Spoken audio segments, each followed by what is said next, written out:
Audible's best of 2024 picks are here. Discover the year's top audiobooks, podcasts, and originals in all your favorite genres. From memoirs and sci-fi to mysteries and thrillers, Audible's curated list in every category is the best way to hear 2024's best in audio entertainment. Like a stunning new full-cast production of George Orwell's 1984. Heartfelt memoirs like Supreme Court Justice Ketanji Brown Jackson's Lovely One. The year's best fiction, like The Women by Kristen Hanna, and Percival Everett's brilliantly subversive James. Audible. There's more to imagine when you listen.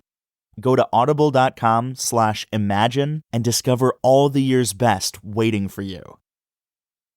With Credit Karma, finding the right credit card for you is easy. Our app analyzes user profiles to suggest personalized recommendations. Visit creditkarma.com today to explore cards tailored to your needs. Credit Karma, simplifying your financial choices.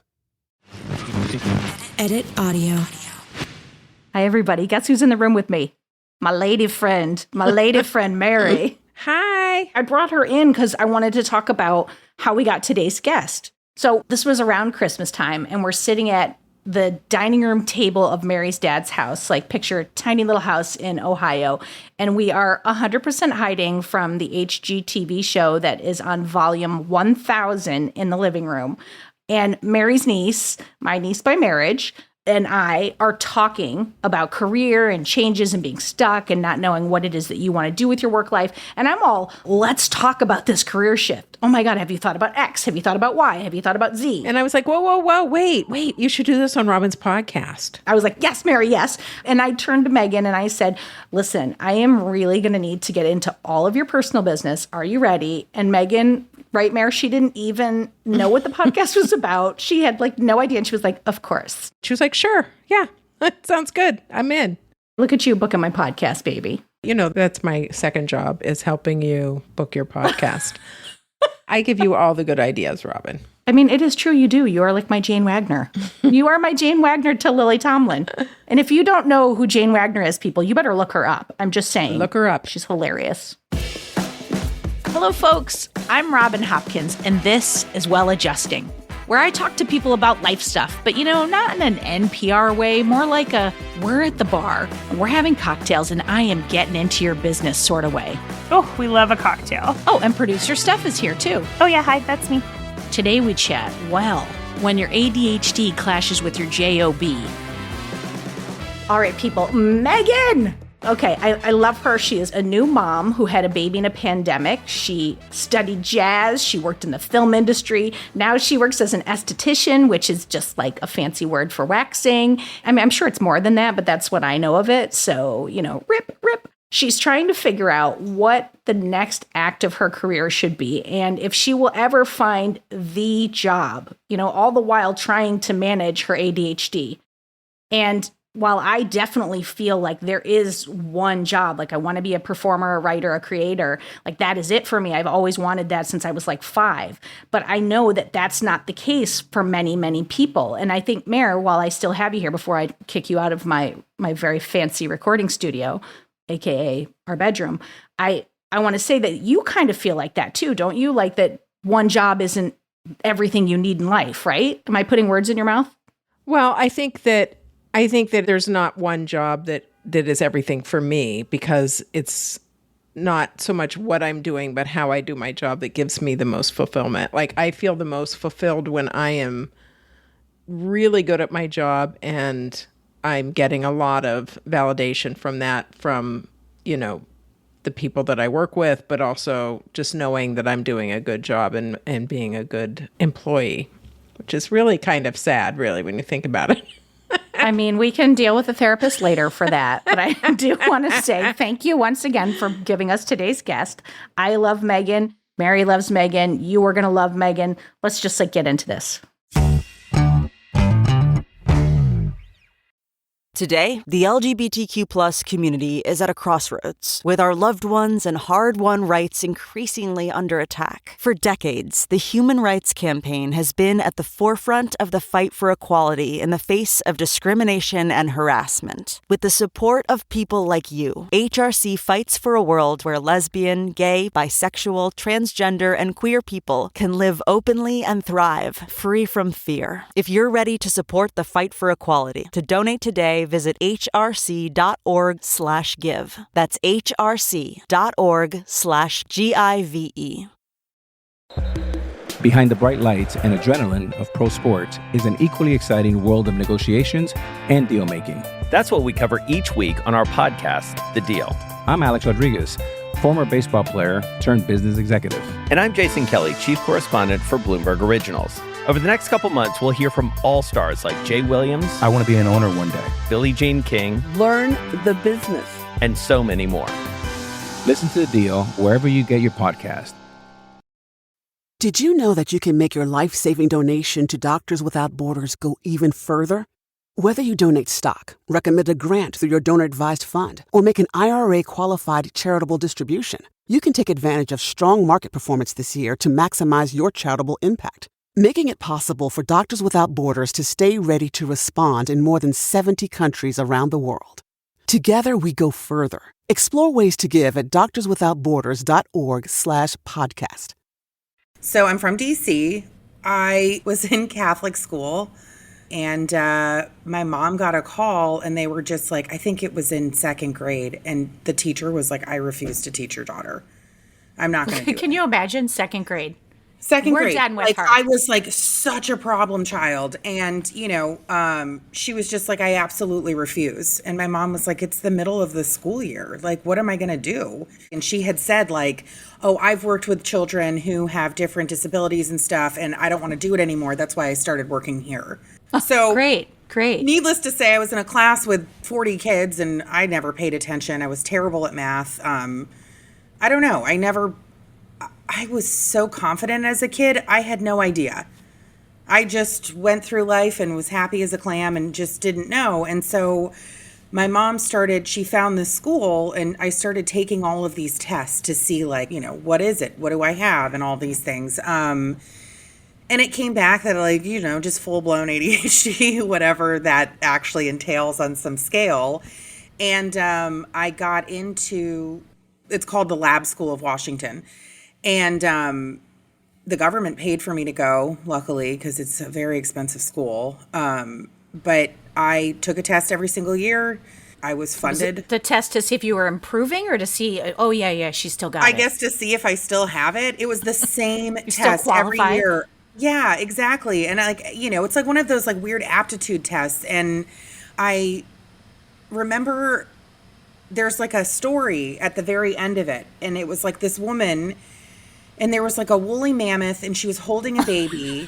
And it was like, this kind of caveman scene. And she's just like out with all these like rocks and cliffs and everything. And it was like, tell us what's happening here.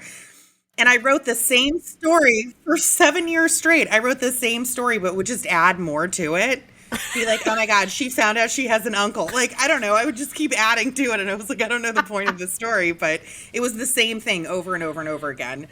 So anyways, I ended up going there, and it was pretty life-changing to be surrounded by people who actually care. It made a huge difference. The biggest class I had in high school, I think, was my math class, and there were 8 kids in it. Oh, wow. So to have that one-on-one, to be able to ask questions, I mean, that's what I've really learned about myself, is that I'm going to ask everything. Oddly enough, I had so much confidence not knowing anything that when I was put in a situation where I was learning, or I was able to ask and not feel like I was going to be punished for wanting to know or not knowing the answer, it kind of took me down a couple notches because somebody was actually listening to me. Oh, so you're saying you were more confident before because you didn't know you didn't know. Like, and then once you realized, bliss. Yeah. And then once you realized you didn't know, you were like, oh shit, I'm in trouble. I was like, oh my God, I don't know anything. Yeah, exactly. That's kind of hilarious, though, in a way that's like opposite of like how most people approach it. Most people are like, no, they don't know anything and have no confidence. And then as they gain things, they get more confident. Like you were kind of the opposite. Well, I think that's so fascinating. I do it now where like as this role of, I've been an esthetician for 10 years and now I'm managing the center that I work at. And, it's all these numbers and goals and everything we have to do. And I'm like, I don't know what I'm doing. And everyone's like, yes, you do. All right, listen, we're going to talk about career because like you started off as like in the movie industry, the behind the scenes production. And then you mentioned that you're I can never say that word. Say it for me. Esthetician. But before we start to talk about that and like your career quandary, I was doing like a little bit of research about ADHD before the call, and it was like jobs that people with ADHD should be, and that was like number 6. Yeah. And it was about the constant transition of people and the keeping it new and all that. And I thought that was so interesting that you landed in a field that was designed for you in some ways. So my mom had me and my sister take an aptitude test when we were really little. Not aptitude, whatever it's called, like what your job should be when you grow up. How old were you when your mom made you take that test? Oh, I don't know, young, 8 or something like that. She just thought it'd be fun. So mine had all of that on it, like nurse, esthetician, anything like you just said. A lot of like people, all of that kind of stuff. And my sister's was, my sister, she's she's a scientist very, in a laboratory. Yeah, exactly. Let's talk about you landing in that field, and then let's talk about you have a kid, you have a husband, and now you're like in this more settled down life, and you're trying to figure out what is next. Like you don't know if you like managing, and like how is that all shaking out for you? So I was really, really done with waxing there. Not that I was like, oh, I hate it here, but I had done it for like 7 years. And I could wax in the dark with my eyes closed. I mean, it's so robotic. And I was like really done. I just felt so like my brain was atrophying. It wasn't being challenged whatsoever, and I had Charlie. Marco started school. The pandemic hit. It was just like this culmination of all these things. So you couldn't actually do your job for a while there.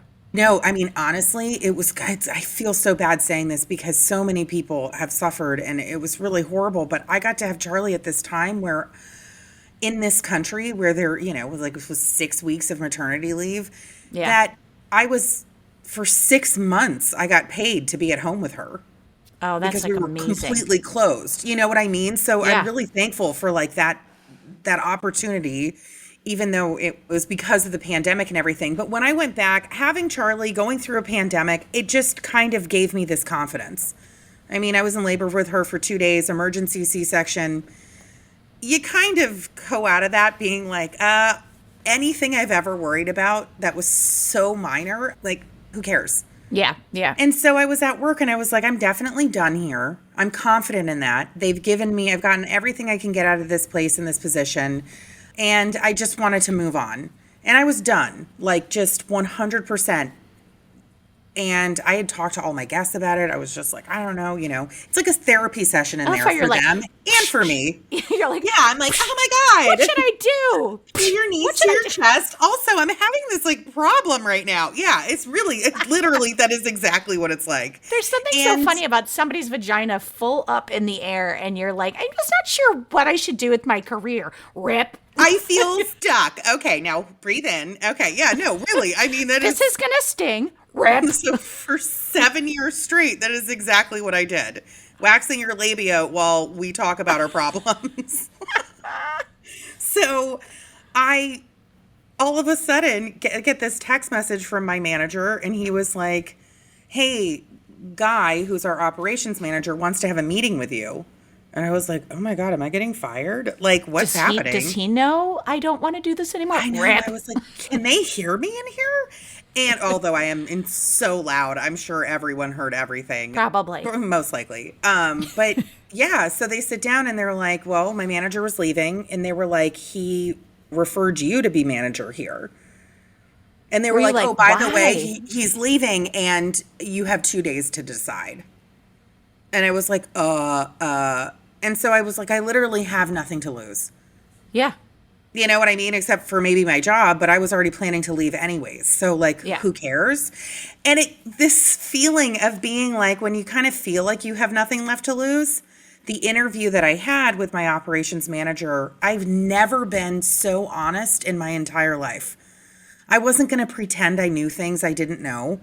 What's the point? I just wasn't going to like sugarcoat anything. I was like, oh, by the way, I'm super ADHD. If this job is like me organizing everything, it's not going to happen. Maybe I'll learn to do it, but please don't expect that of me, because at this point, that's not what you're going to see. And I can't spend this job trying to make it seem, you know, I'm not Amelia Bedelia, but I'm not like, you know, the most organized human on the planet. And he, you know, he was like, oh, well, thank you for saying that. And I was like, yeah, I mean, I really just had nothing to lose. Isn't that funny how sometimes when you have nothing on the table, it's like your best interview ever because you're just saying it like it is. You know, you're coming in with what you can and can't do. And they're like, all right, we'll give her a shot. And I think that allows what you're actually doing is kind of opening the door for you to just learn new stuff. You know what I mean? It's not like, well, I'm just not like that and I don't care and I'm never going to be like that. It's like, oh, well, I don't know how to do that. I hope I learn to through this job. And I hope that this gives me the opportunity to do something like that. And I think that right there, I mean, if you go into a job saying, I'm going to be perfect at this, you're going to fail. Yeah, because you're not going to be perfect. No. You know that feeling when your favorite brand really gets you? Deliver that feeling to your customers every time. Memorable moments like these are key to building your business and your brand. Brands like Headley & Bennett use Klaviyo's marketing automation platform to turn their customer data into more personalized connections across AI-powered email, SMS, analytics, and more, making every moment count. Build smarter digital relationships with your customers and make every moment count with Klaviyo. Learn more at klaviyo.com. The owner, our operations manager, they have such confidence in me. And they're always so proud of me and all of these things. And I was like, I've literally never had this in a job before. Every time I do something, I'm like, really? And they're like, Jesus, you need to have more confidence. Like, yes, you're doing amazing. And it like blows my mind. And so that also seems like a prerequisite for something that you need in a job is people to tell you you're doing a good job, because you are in such a default setting of feeling like you're not knowing what you're doing. Exactly. And that's the thing about being an esthetician. Nobody ever has to say I'm doing a good job as an esthetician. I already know I am. All the hair is gone. I nailed it. I know I'm so good at what I do, and I'm so confident in it, and I know all of the ins and outs of it that there's like no breaking that for me.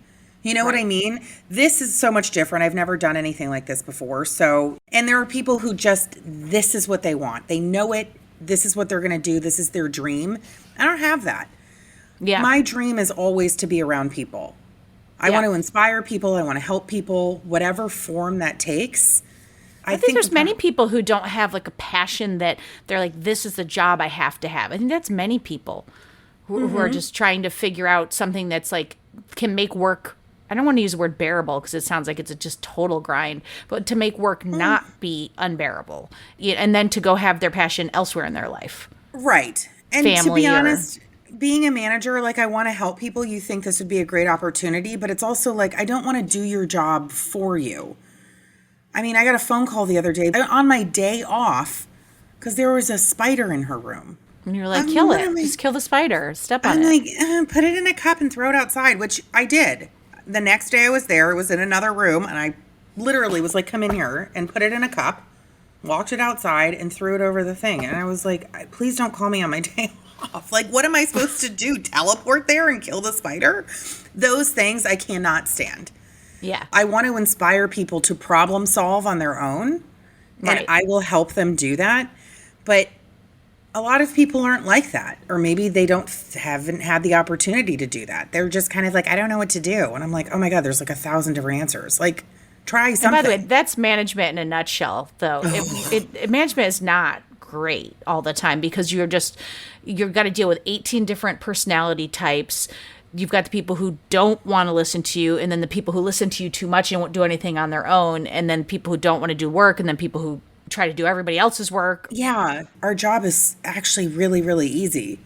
it's under a corporate umbrella. Like, they give us everything.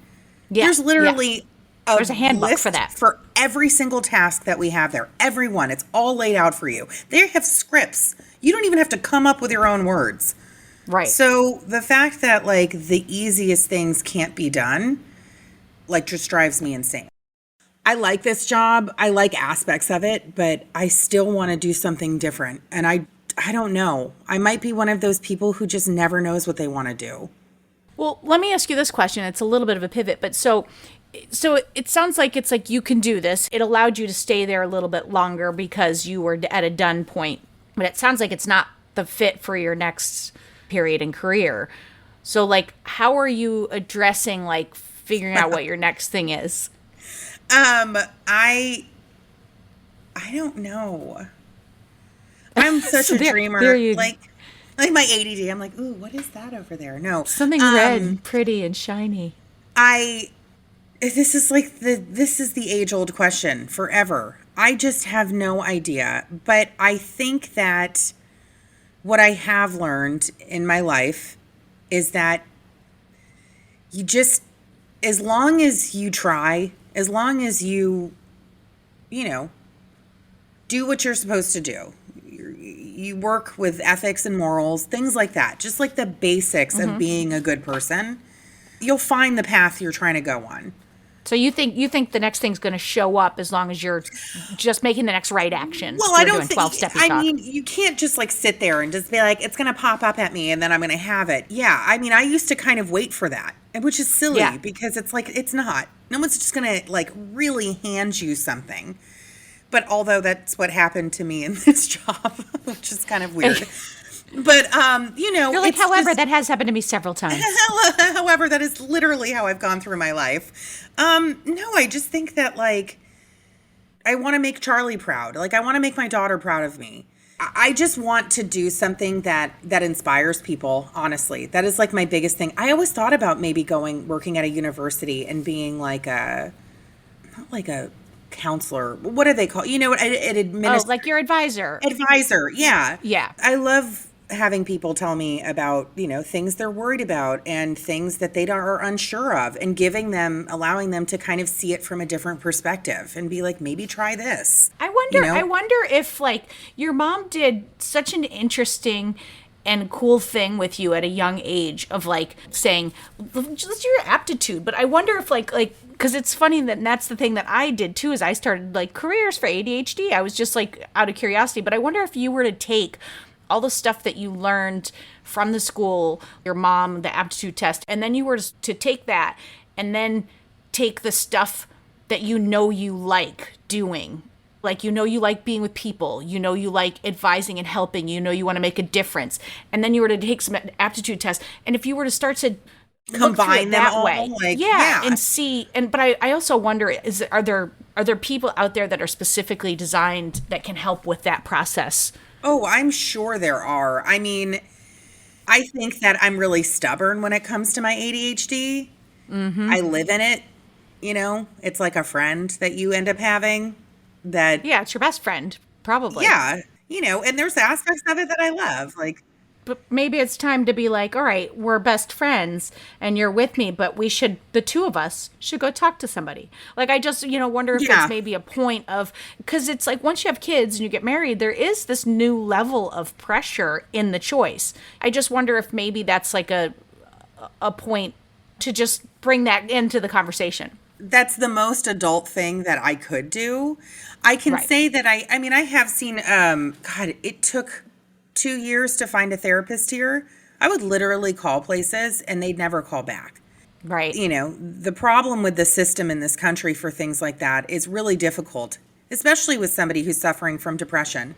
And you make a phone call, that takes a lot of strength to do that, literally, even physical strength to do something like that, and you don't get a call back. ADD is the same way.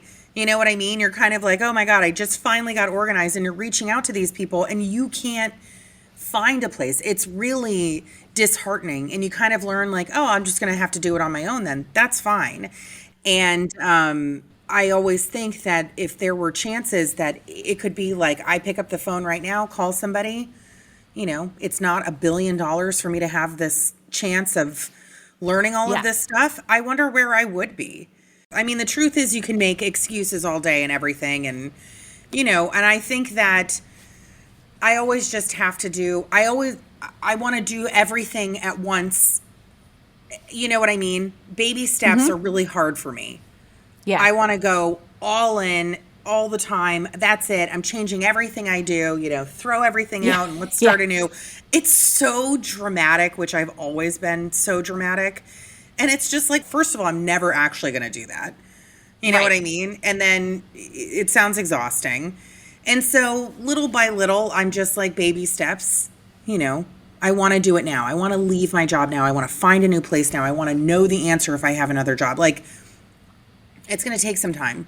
And let it take time. I mean, you're not going anywhere. Well, and you have a place and you have a job right now and you like the people and they support you. So those are all good things. Like at least you're not in a position where it's like, holy crap, I've got to, like, the pandemic could have gone in a whole different direction for you and then you would have had to have figured something out right then and there. So that's at least good. Just figuring out what your next step is. Well, that also makes me feel really scared. Like, maybe I should just stay.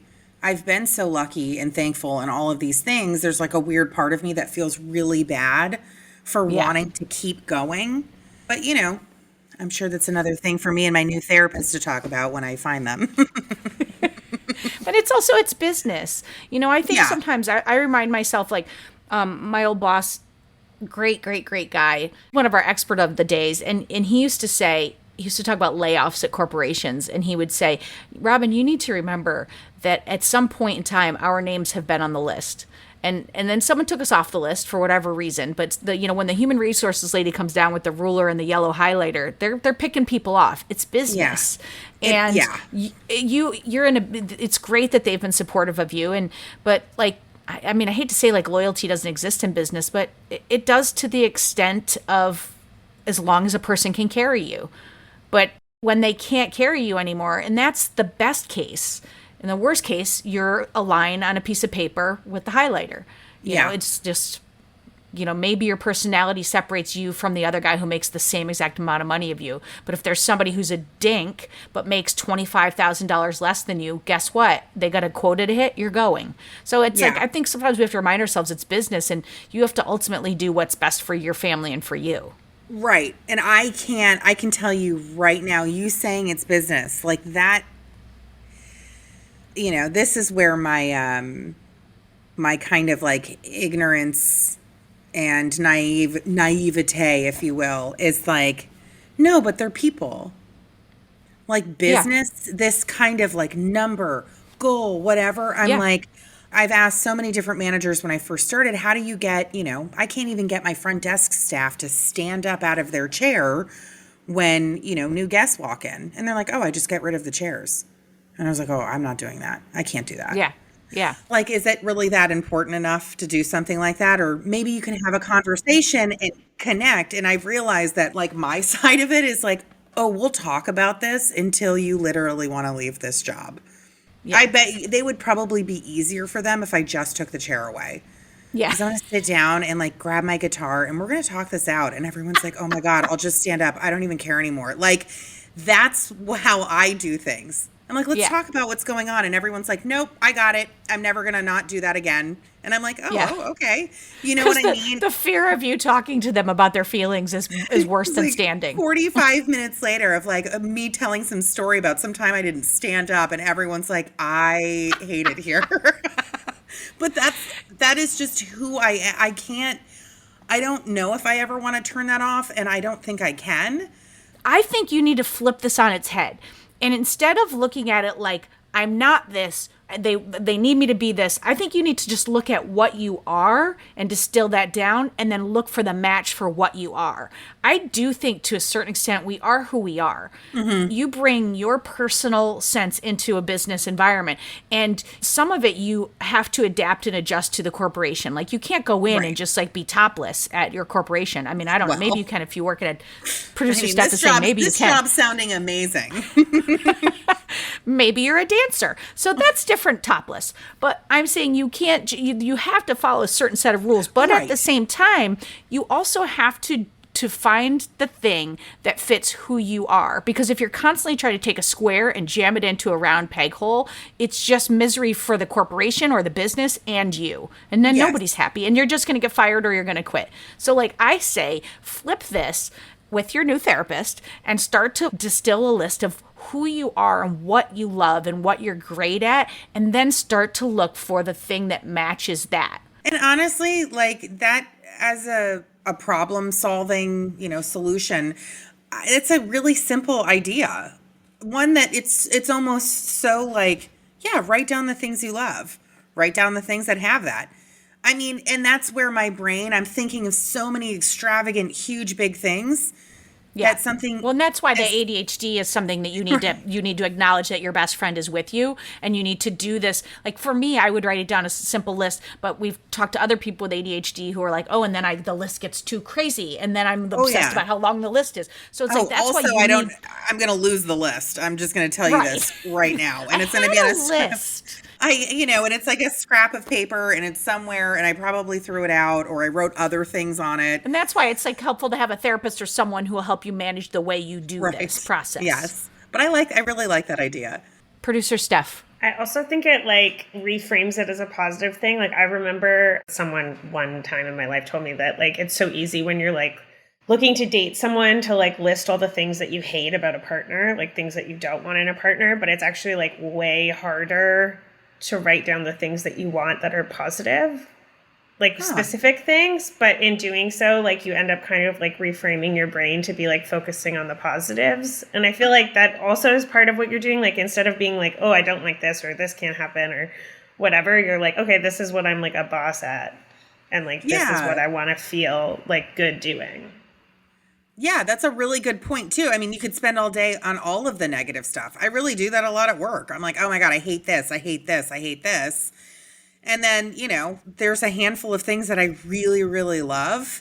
So recently I've just been really focused on those because it's less stressful, but it does rewire your brain to kind of push towards that positive every time instead of all of the things that you kind of can't stand.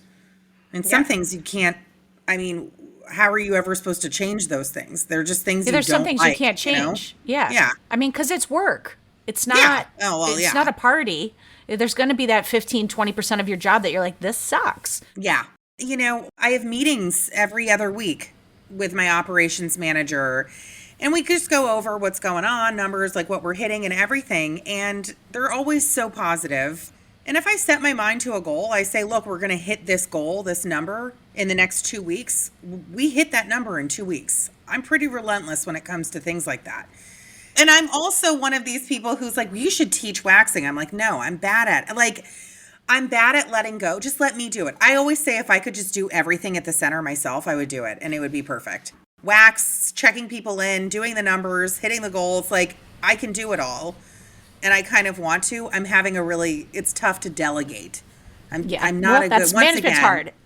That's not an ADHD thing. That's just management's hard. Yeah, I just have a really hard problem delegating because I don't like that power of having that, if that makes sense. I'm like, oh, I'll just do it. My sister gave me advice one time, and she was like, you have to look at everything from all different perspectives. Your perspective of something, picture it as like a big, cube, whatever you're looking at, and you're standing in front of this part of the cube, and there's people standing all over it. And you're trying to explain it. Everyone's staring at the same cube, but everyone's seeing a different side of it. And that doesn't mean somebody's right or somebody's wrong, but you should look at all of that. And that really blew my mind. I've really followed that as an adult into everything I do.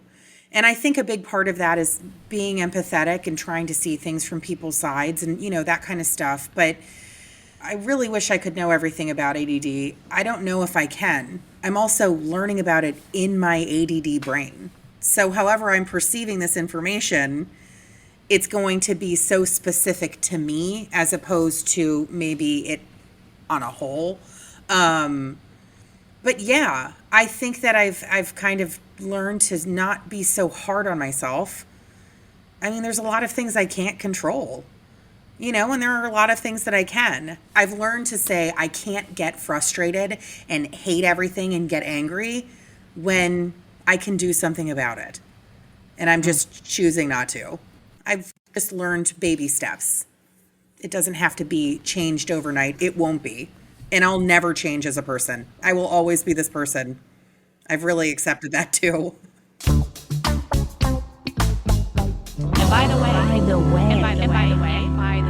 And by the way.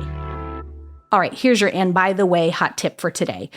No decision you make about your career or your life, for that matter, is forever. You can take a job, stay for a year, and decide it's not the right fit, and then you could just move the hell on to the next one. You always have the right to change, and it is never too late to do that. I don't care if you are 75 years old, but I am going to say this. Do this favor for me. As you move forward to your next step, your next phase, try to take in what you didn't like about the last step. Write it down, really look through it. But even more importantly, I want you to make a note of what you do like and use that information for your next phase. You will not regret it.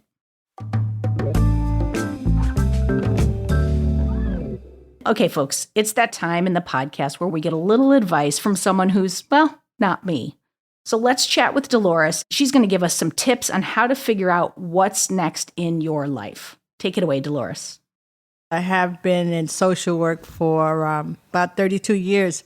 My focus has always been on empowerment of my clients because I'm not going to be everywhere they are. And they need to be able to do some of the work that they need to do when they're out there on those mean streets.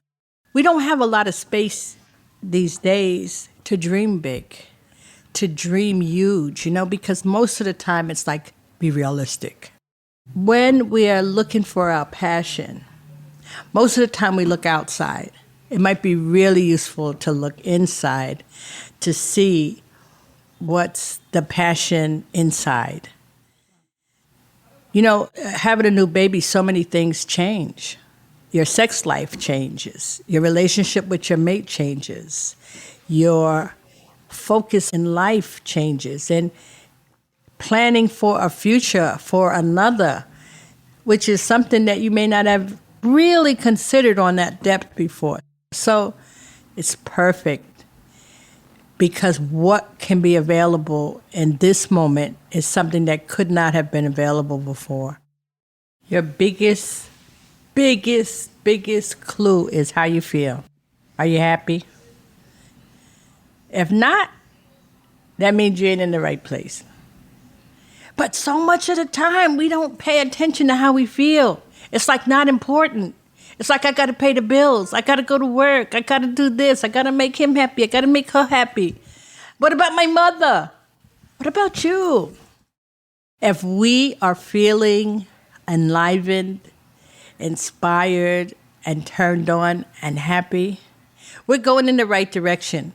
If we're feeling disturbed, unsure, just not happy, then take another step back and see what else you can do. Is there another path you can take? Can you just turn a little bit and take a step and see if that makes you feel any better? It's all about just step at a time. But the big part is we have to begin to pay attention to ourselves and how we feel. There's nothing wrong with that. In fact, it's critical. We can't give to other people the joy of living if we don't know anything about it, if we're nowhere near it. And it's a disservice to you and the inner being that's just waiting to get the job done. I don't want to get spiritual, but we all came here to do something. Get it. You know what I mean? Do something. And when you're on that path, you know it. When you're not, you know that too. And sometimes you got to say, I got to back out right now. I got to go this way. I'll see y'all later, though. I can't hang right now. And let that be all right. Whew, I think we all need a Dolores in our lives, like a speed dial to Dolores. Am I right? Okay, folks, that is it for today. But before we go, I do want to say many, many, many thanks to Megan for sharing her journey with us. And thank you to Dolores for her wisdom on being stuck. for more Robin, and you may need that. You probably don't need it, but like if you do, you can follow me at Real Rob Hops on all the platforms, all the socials, as the kids today say. Well Adjusting is an Edit Audio original, exec produced by Steph Colburn and Robin Hopkins. Thank you to Maria Passingham, Kathleen Speckert, and the whole Edit Audio team. Oh, hey, before you take out those AirPods, this show is just for entertainment. If you are in need of help, please, please, please reach out to a professional. Go ahead and get that help. You deserve it.